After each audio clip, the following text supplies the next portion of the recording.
When Days Gone was shown back in 2016, I was intrigued by it, but I'd be lying if I said it hadn't been overshadowed by so many other games in the nearly 3 years since then.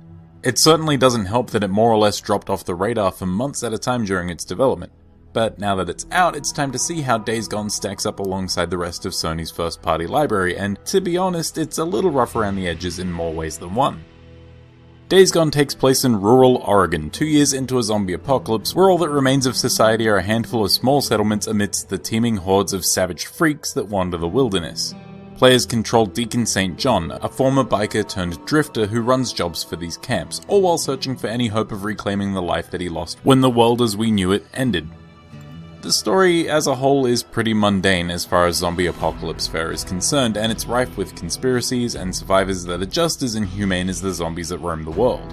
The plot isn't necessarily bad, it's just nothing particularly new, and it suffers from pacing issues thanks in part to its various subplots and how they're treated in the game's open world format, as well as Days Gone's various flashback sequences that often feel out of place.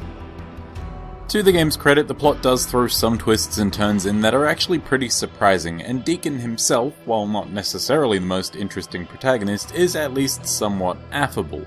The performances in Days Gone are, for the most part, nothing to write home about, but Sam Witwer does bring this sort of everyman charm to the main character.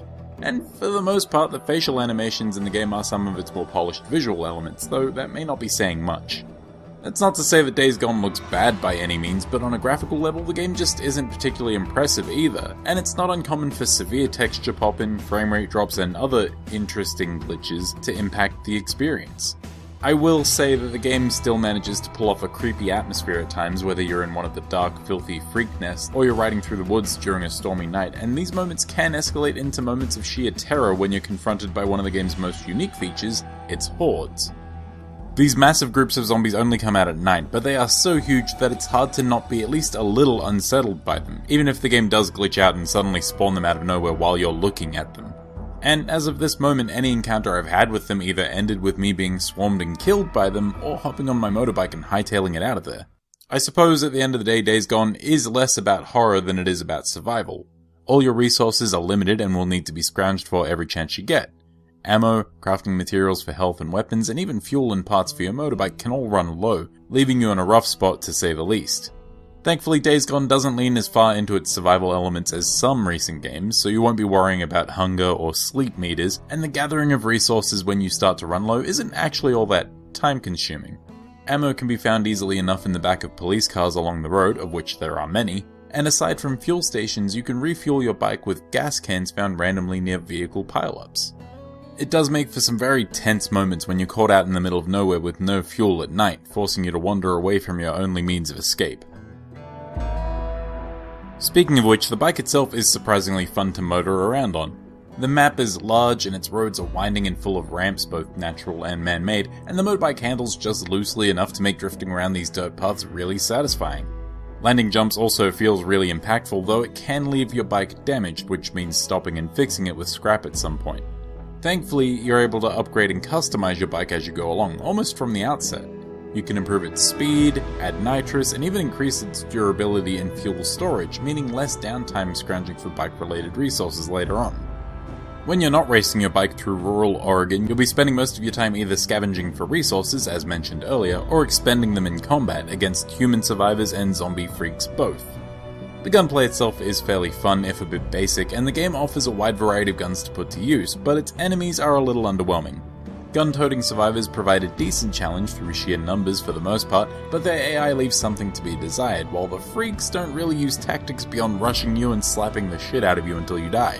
There are heavily armoured foes that require more shots to put away, as well as a number of special freaks to spice things up, but they're variations on things we've seen plenty of in games before. You've got your big strong zombie, you've got the ones that scream loud to attract the larger horde. Days Gone does feature unique newts, which are basically zombie kids, but beyond being somewhat uncomfortable to take on, they don't exhibit much difference to the most basic zombies besides their aversion to taking the player on without backup. There just isn't much in the way of new ideas to be found here. The familiar zombie types and basic cover-based gunplay found in Days Gone aren't necessarily problems, but the game as a whole does feel like it lacks a little something. Its missions usually boil down to following a character to a place before either gunning down insane survivors or zombies, or sneaking your way around government operations using the game's equally basic stealth mechanics. It's just all very safe and familiar. Not bad by any means, but there's nothing really engaging beyond travelling around the map on your bike. The real downside to all this is that the game wears thin incredibly quickly. Days Gone is far longer than it feels like it should be, reaching its narrative climax hours before the game itself actually ends, and by this point the missions begin to feel pretty repetitive. It isn't helped by side content that feels equally plain, featuring collectibles and gang hideouts, and there isn't really much more to say about it. It feels like The Last of Us by way of the Far Cry series, but lacking the final polish of either, and that's fine, I guess. With all that said, Days Gone is mediocre. The game is a pretty typical open-world experience with pretty typical survival, horror, and third-person shooting gameplay thrown in for good measure, but I can't say I didn't have fun with it. Days Gone has its fair share of problems, from its technical issues to its weirdly paced narrative, but it is a surprisingly enjoyable, if incredibly familiar, experience.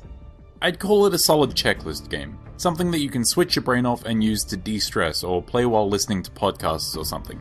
Nothing more, nothing less. A perfectly okay mid-tier game.